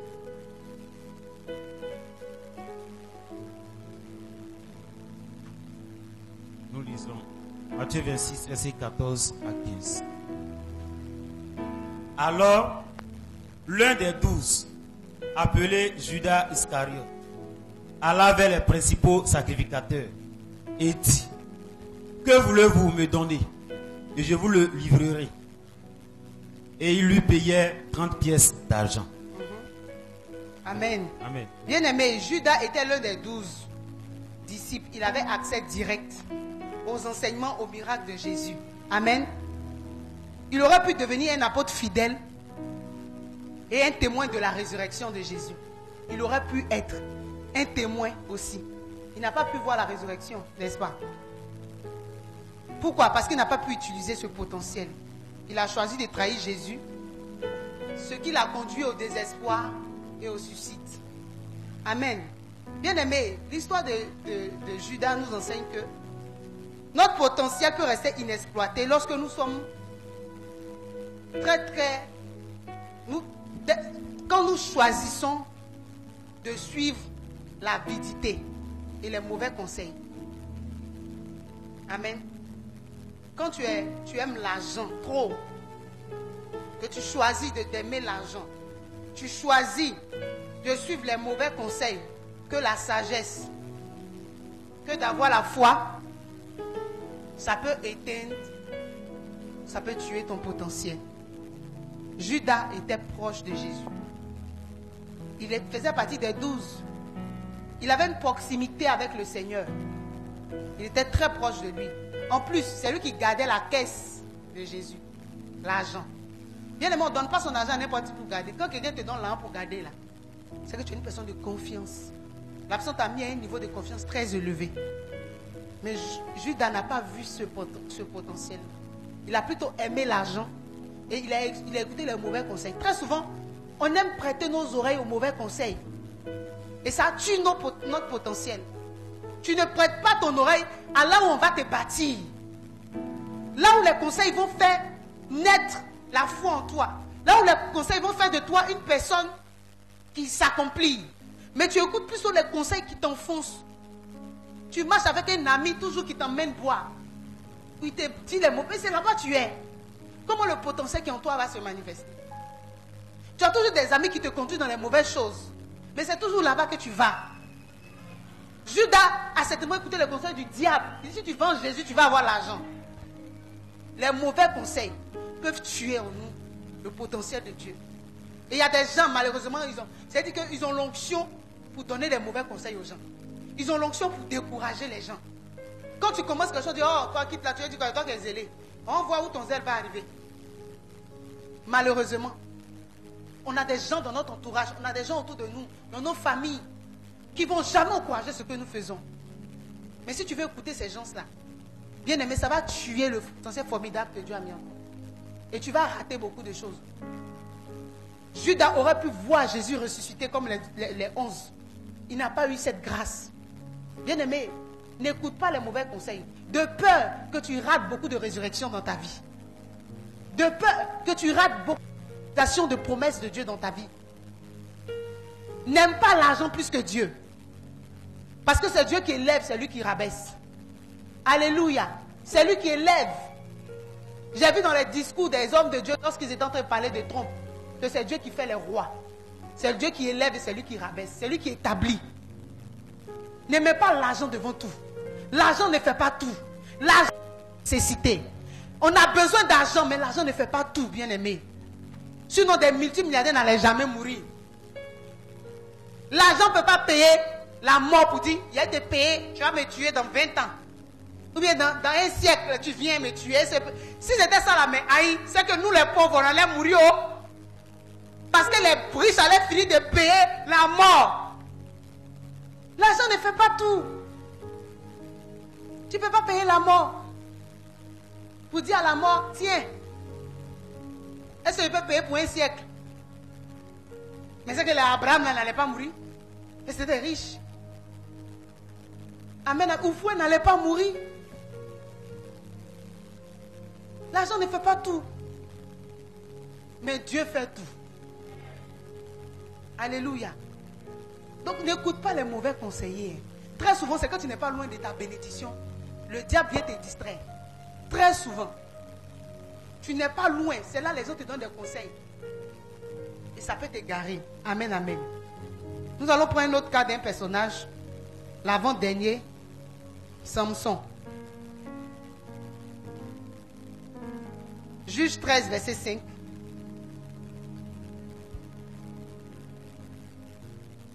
Juge 13, verset 5. Car tu vas devenir enceinte et tu enfanteras un fils.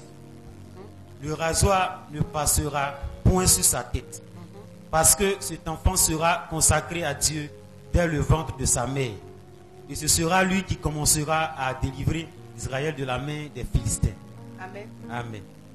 Juge 16, verset 28 à 30.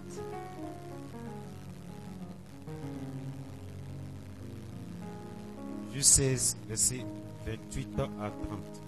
Nous lisons. Alors, Samson invoqua l'Éternel et dit, Seigneur éternel, souviens-toi de moi, je te prie, ô Dieu, donne-moi de la force seulement cette fois, et que d'un seul coup, je tire vengeance des Philistins pour mes deux yeux. Et Samson embrassa les deux colonnes du milieu sur lesquelles reposait la maison, et il s'appuya contre elles. L'une était à sa droite et l'autre à sa gauche. Samson dit, que je meure avec les Philistins. Il se pencha fortement et la maison tomba sur les princes et sur tout le peuple qui y était. Ceux qu'il fit périr à sa mort furent plus nombreux que ceux qu'il avait tués pendant sa vie. Amen. Amen. Bien-aimé, Samson possédait une force extraordinaire que Dieu lui avait donnée. Amen. Mais cependant, il avait un manque de discipline. Il était indiscipliné. Amen. Et ses relations étaient problématiques. Pourquoi? Parce qu'il allait prendre une Philistine. C'est vrai que dans le plan de Dieu, il y avait quelque chose que Dieu voulait accomplir. Il était discipliné au point où il jouait avec la grâce que Dieu lui a donnée. Amen, amen. Quand Delilah venait lui demander, Samson, où est ta force? Il faisait des jeux avec elle. Ça, c'était l'indiscipline. Amen, amen. Amen. Bien aimé, le potentiel que Dieu nous a donné doit aller avec un bon caractère. Quand tu as un caractère indiscipliné là, tu peux perdre ce potentiel ou éteindre ce potentiel. Quand tu manques de sagesse, le manque de sagesse,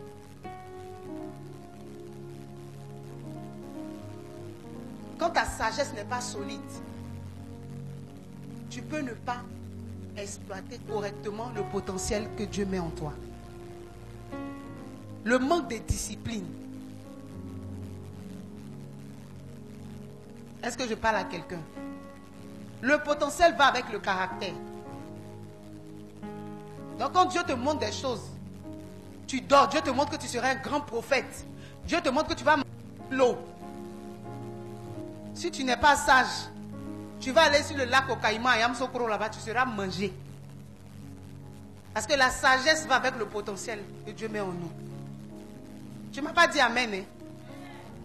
Pas parce qu'on t'a dit que tu es puissant, que tu as exploité, tu as tiré partout. Comme les FSI qui ont eu fusil en 2010-11. Et puis tiré tout. Du coup, d'autres se sont tirés dessus. À notre carrefour là-bas, il y a un qui a pris son âme, il s'est fait lancer dessus. Bah, on était à la maison, on a entendu. Il s'est tiré dessus. C'est pas exploité. Il manque de sagesse, d'instruction, d'information. Ce qui bâtit le caractère là, c'est la formation. L'enseignement bâtit ton caractère. Tu refuses d'apprendre. Tu dois avoir un maître dans la vie qui t'apprend les choses. Tu dois apprendre aux côtés de quelqu'un. On a le frère Sombo, que Dieu avait déjà annoncé depuis qu'il allait côtoyer la politique. Mais il ne s'est pas levé comme pour entrer dedans. À chaque fois, il me parle de son mentor. Il a un mentor politique. Mais il y a les pièges dans la politique. Il y a beaucoup de choses. On apprend pour entrer. Il y a comme on parle aux politiciens, comme on parle politique. Moi, je ne peux pas me lever comme si maman Élisée, elle est venue m'arriver pour faire politique. Et il y a les codes. Il y a les codes. En politique, il y a des gens là, il y a sa manière de s'asseoir, ça veut dire quelque chose. Sa manière de saluer veut dire quelque chose. Quand il commence son discours, c'est ce qu'il veut dire. Quand les temps sont chauds, il y a comment on parle. Et tu ne sais pas parler, tu vas enflammer le pays. Le potentiel va avec le caractère. Si tu es un leader, que tu as un potentiel, tu ne sais pas parler, on va te surnommer de fou. Alléluia. Il y a des présidents qu'on ne peut pas nommer leur nom, mais il y a un qui avait la Corée quelque part là-bas. On dit lui qu'il ne parle pas beaucoup, mais s'il parle, la tête tremble. Mais c'est un fou. Quand il dit quelque chose là, le monde même tremble. Il est petit, il ne parle pas beaucoup, hein. Mais s'il sort, les gens lui-même ça, quand il passe quelque part même là, les gens disent, le gars il est sorti, mais il ne sort pas comme ça. Mais s'il ouvre sa bouche même, c'est gâté. Alléluia. Vous voyez, on parle de, comment il s'appelle là? Le gars de la Russie là. Poutine.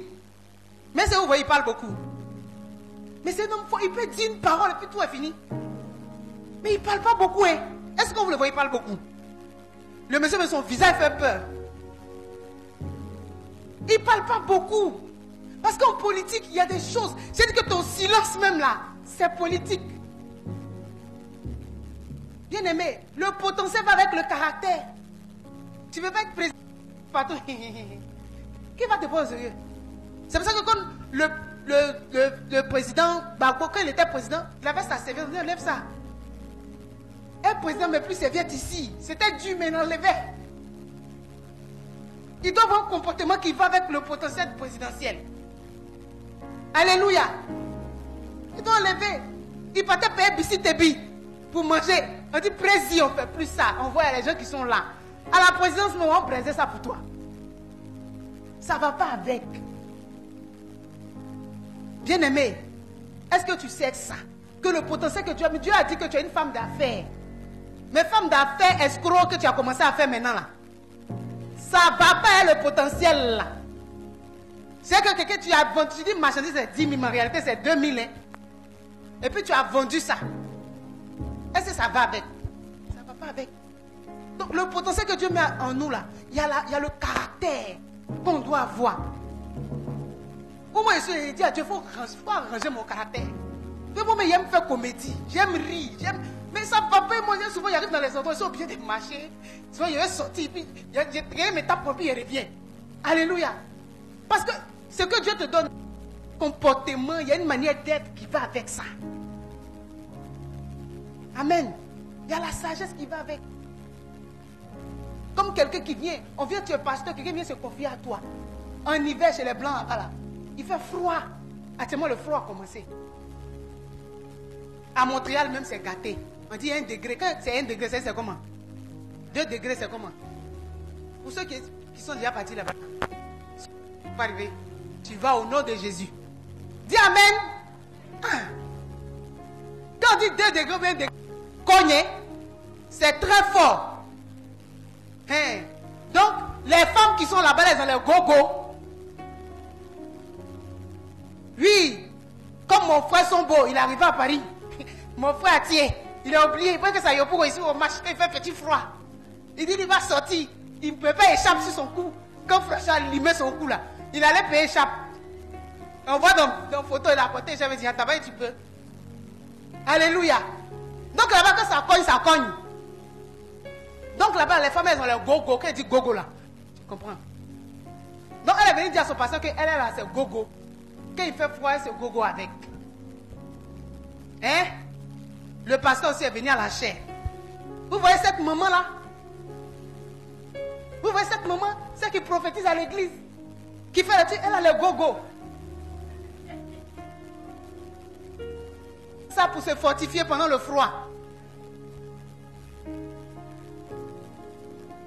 Ceux qui écoutent un peu à mon chic, quand il dit gogo, ils savent de quoi il parle. Alléluia. Il est venu, ça c'est pas manque de sagesse ça. Tu as un potentiel, mais quand tu manques de sagesse, tu gardes tout. La femme a quitté l'église. Pourtant, elle finançait l'église. Elle voulait sortir dedans, c'était un péché. Elle est venue se confier. Potentiel, moins manque de sagesse. Ça a tout gâté. Alléluia. Amen, amen. Ce que Dieu t'a donné, il y a un caractère qui doit aller avec. On ne mange pas partout. Dieu t'a donné un potentiel, tu dois manger placali au dehors. C'est-à-dire que quand tu manges, tout le monde passe pour te voir. Tes 5 doigts sont dans ta bouche. Et puis comme si ça ne suffisait pas, tu filmes ça, tu mets ça sur TikTok. Il y a un potentiel. Pour toi, ça ne va pas avec. Amen, amen. Est-ce que je parle à quelqu'un ce matin? À l'église ici, que Dieu a mis en toi. Tu es un homme distingué, une femme distinguée. Donc mets-toi dans les causes. Ne dis pas non. Quand il a commencé à faire, on va dire il est fait malin. Aïe, c'est ce que Dieu t'a donné. Tu as ton habit porte. Quand tu marches, redresse-toi. Lève le truc, lève la tête et puis marche correctement. Parce que vous ne savez pas aussi que ça, c'est un médicament. Hein. Quand tu vois quelqu'un marcher comme ça, et puis il est comme ça. Il est fait malin. Il fait malin. C'est pas que quand tu marches comme ça, à force de faire quand tu te coupes. Tu te coupes, et puis ça agit ici. Et tu sais ça? Tu sais pas où? Quand tu marches, tu es comme ça. Ça agit sur le dos. À un moment donné, là, ça penche. Donc quand tu marches, la démarche normale, c'est comme ça. Tu rentres le ventre, tu lèves ici, et puis tu lèves la tête, tu marches. Oui, c'est-à-dire que dimanche prochain, quand tu viens m'arrêter, c'est bien, regarde comment tu vas entrer à l'église. Tu dois marcher comme ça. C'est pas facile, mais on va apprendre. Dis amen. Donc ça va le potentiel qui est en toi. Toi qui marches, vrouga. Quand tu rentres même, service de ta soeur dit non, tu t'assois ici. Tout ça là, ça entre dans les cordes. Tu es assis à l'église et puis tu marches comme pa.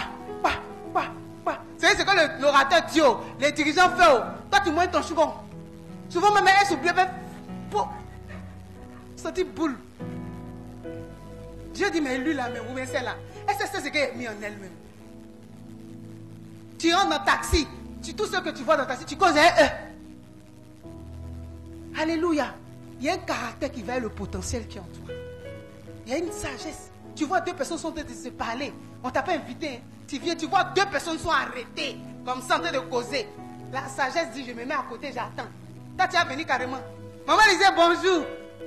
Et puis bon, la personne est obligée de reculer un peu. Bien aimé, il y a des choses là. Doucement, appliquons-nous. Dieu va nous aider. Dis amen. Est-ce que tu peux acclamer le Seigneur? Amen. Il y a tellement de personnages bibliques. On va s'arrêter là pour aujourd'hui. Et par la grâce de Dieu, si Dieu le permet, dimanche prochain, on va continuer. Est-ce que tu peux prier le Seigneur ce matin? On a parlé de Moïse. Moïse qui se sentait incapable, faible.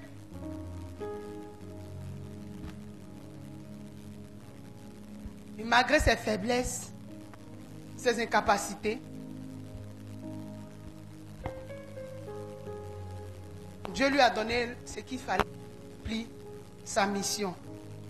Par son obéissance à Dieu, il a pu faire sortir le peuple d'Israël de l'esclavage. Nous avons vu que Jérémie a pu vaincre sa timidité et son hésitation. Il a pu libérer son peuple de la main des Madians. Nous avons vu que Joseph ne s'est pas laissé arrêter par l'épreuve, la haine de ses frères. par les difficultés de la vie, par la souffrance. La souffrance n'a pas pu éteindre le potentiel que Dieu a mis en lui. Nous avons vu Samson qui, par manque de sagesse et de bon caractère, a eu des difficultés. C'est vrai qu'il a bien fini après, mais il a eu du mal. Il a connu des souffrances parce que la sagesse lui manquait, le caractère qu'il fallait lui manquait. Il devait avoir de bonnes relations. Il a bâti des relations avec les personnes qu'il ne fallait pas.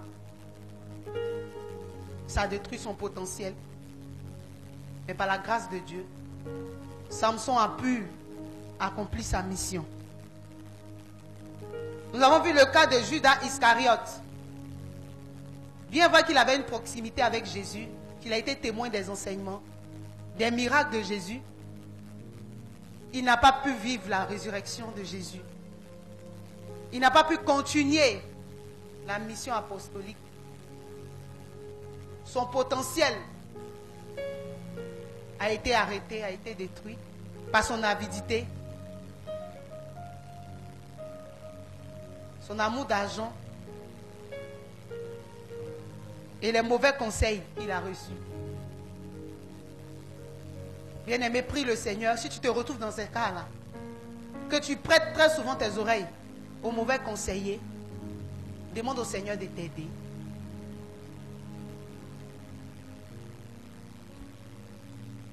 Si tu manques de discipline comme Samson, tu fais des choses de par toi-même sans avoir des mentors, sans te soumettre à un père ou à une mère, bien-aimé, tu risques d'avoir des problèmes. Parce que ce soit dans le ministère comme dans la vie normale, il y a des codes. Il y a un temps où on exerce telle ou telle chose. Alors prie le Seigneur, que le Seigneur t'aide. Par rapport à tout ce que tu as entendu ce matin.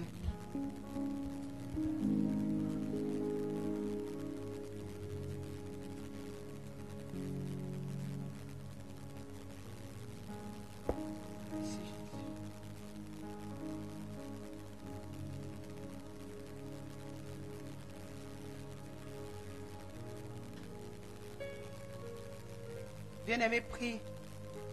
Tu as appris que la foi est un potentiel extraordinaire que Dieu nous a donné. La foi qui est en toi peut te faire déplacer des montagnes.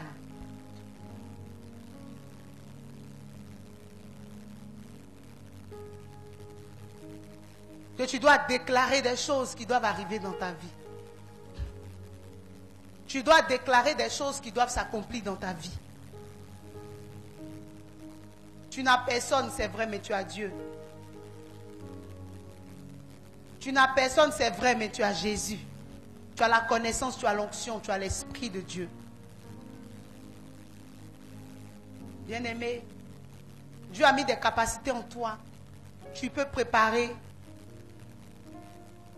Tu peux faire des choses extraordinaires. Même dresser un lit, il y a des spécialistes qui dressent les lits à l'hôtel Ivoire. Ce n'est pas n'importe qui on prend. Quand tu rentres dans les grands hôtels, là, tu vois comment le lit est dressé. Il y a des spécialistes de ça.